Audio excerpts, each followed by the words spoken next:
In remote forests in Madagascar, there is an orchid that is somewhat star-shaped, a delicate branching of white petals called the star of the forest. They may look delicate, and one may think its name comes from its shape, but it is also the star of the forest because it grows in complete darkness. This isn't just a survival technique for this orchid.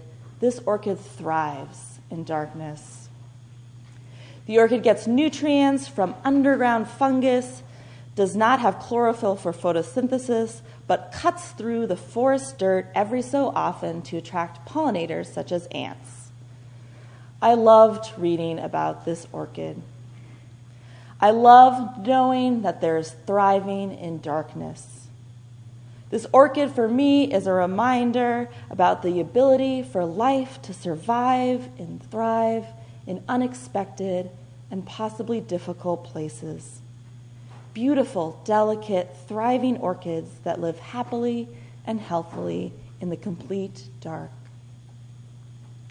I have been in need of this possibility that exists within thriving orchids. This past November, I have found myself as a leader of an incredible organization, UU Mass Action, working alongside organizers on legislation, advocacy, and change in the areas of climate and environmental justice, indigenous justice, decarceration, immigrant, and economic justice.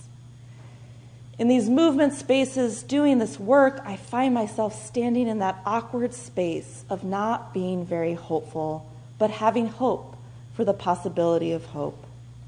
I know that people have the capacity to do better even when they don't always act on it. When thinking about what blocks my ability to move from hopelessness to hope, I think about grief. I feel these days so many of us are wading in grief, thick seas of grief that sometimes feels unending. I at first feel overwhelmed, but then remember that spaces grief carves and our ability as humans to grieve and how important that is. I believe, as many do, that if we take time and space to grieve, it makes space for greater joy, having a greater capacity for delight. And we need this joy, we need this delight to continue in these movement spaces, to continue to remember why it is we fight. A while back, I was watching Queer Eye, the popular makeover show on Netflix that includes 4 men and a non-binary person who go around redesigning homes and wardrobes and routines. The first episode of the newest season is interrupted by COVID. Filmed partly pre-pandemic, and then the audience is alerted that the show has shut down. We are then alerted that Queer Eye checks in on the family a year later and films the rest of the episode after the family has gone through the height of the pandemic. When we meet back up with the crew from Queer Eye, a group referred to as the Fab Five, the audience is informed the Broken Spoke family has had a difficult year.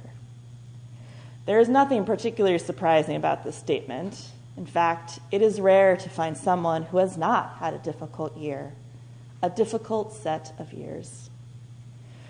For whatever reason, reading this at that moment made me burst into tears.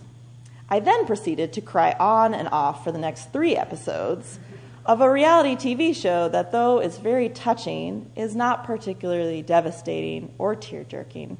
I just needed to cry. I was reminded of the Adrienne Maree Brown quote, "Remember, you are water. Of course you leave salt trails. Of course you are crying." I have a friend who also watched the same episodes, sending me 2 texts, the first saying, "I too cried during that episode," and the second saying, "Well, actually, I too cried during them all." Again, I don't think this phenomenon has much to do with the reality makeover show that I do, of course, love. I think these tears are speaking to living in a time, in a world that often doesn't honor or have space for grieving. And we have lost spaces to grieve. Many of us see our coworkers still on screens. So much of our general space has become virtual. less of catching someone crying in the bathroom and more faces going in and out of screens. There are less opportunities for people to just be present to one another's grief. As a leader of UMass Action, as an organizer, part of accepting grief, of wading into it, is necessary to staying in the work, to staying connected to the world. Not only do we need to grieve, we are grieving in the midst of so many losses and circumstances that persist, that continue. We are tired of making so many decisions that are not flippant decisions, but that relate to our survival. We are tired of making decisions about if we are able to travel safely to see loved ones. We are tired of continuing war and of new war. We are tired of living through uprisings and seeing racism viciously persist. We are tired of deportations continuing and immigration detentions filling up when we are told by our leader, by our president, that this would stop. We are tired of fighting for an earth that some seem to care about and others don't. We are tired. Of course we are crying. I cry all the time. I cry when I'm in meetings for ending solitary confinement, listening to the stories of survivors. I then cry at poems.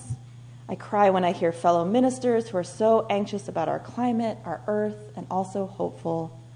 I cry at songs. I cry when I talk about the numerous losses that we have all collectively incurred, and the ones I have personally felt, the ones that are still to come. I let myself cry, and sometimes I feel better, or at least more attuned with reality. I feel a release, and more ready, more grounded in the world, more ready to wade through grief and to wade with hope.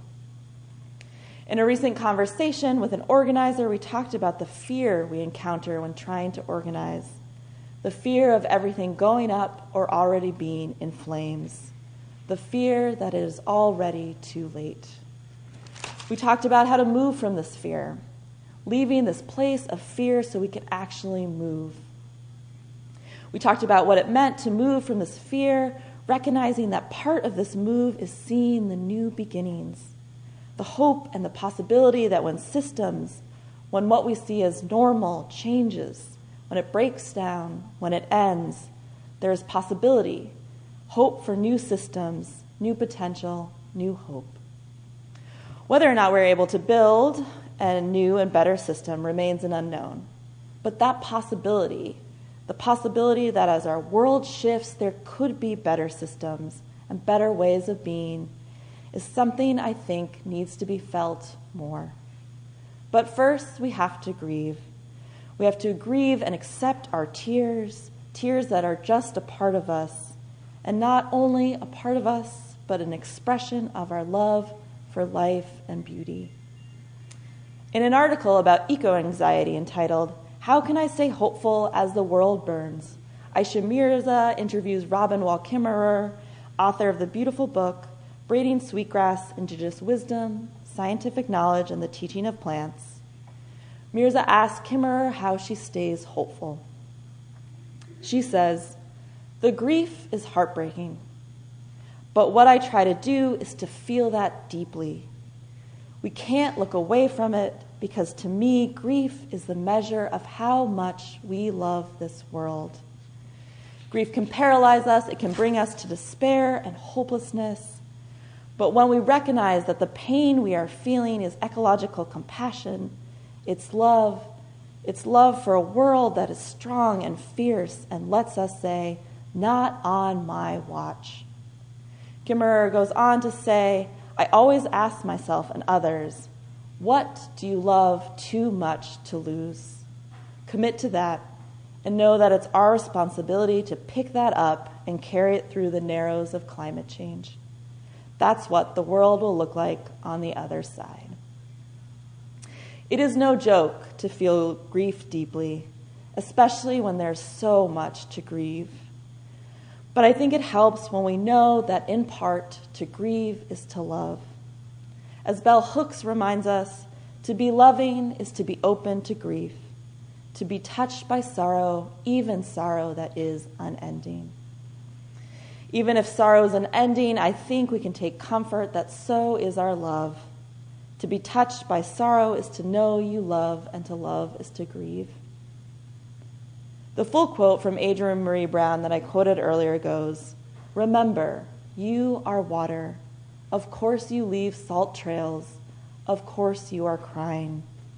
If there happens to be a multitude of grief upon you, individual and collective, fast or slow, small or large, at equal parts of these considerations.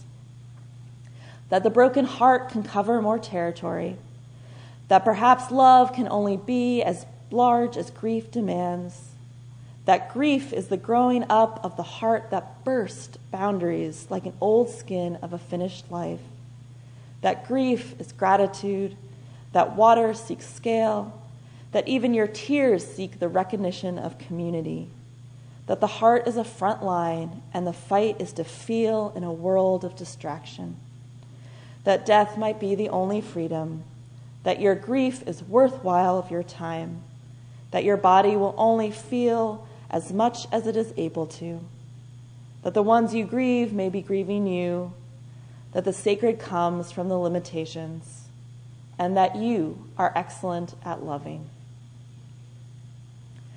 Our broken hearts certainly have a lot of territory to cover, but I have hope and knowledge that all of our frontline hearts can cover it. I think it's going to take work, but not more than we can handle. To want to survive in and of itself is a beautiful thing, and to want to survive in a broken and hurt world is even more beautiful, and perhaps at its core it is hope.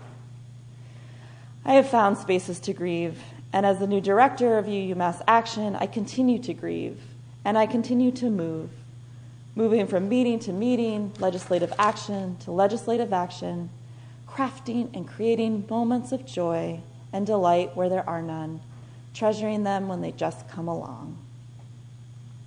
Let us nurture our longing to survive. Let us remember why we fight, and let us remember this by creating and finding joy. Let us find and enjoy the orchids that grow in complete darkness. Let us let ourselves cry and grieve, remembering that our pain is love and that we have always had enough of that. Of course you are crying. Of course we are crying. Let us let the tears flow as reminders of how deeply we are in love with this world. Before I end, I invite you now into a space of blessing, a blessing of the hands for you and all of your frontline hearts. I invite you, as you're willing and able, to hold your hands up in a motion of receiving. Blessings on all of these hands, somewhat apart in physical space, but together in worship, together in spirit. Bless these hands that know grief, that know tears. Bless these hands that feel and track heartbeats.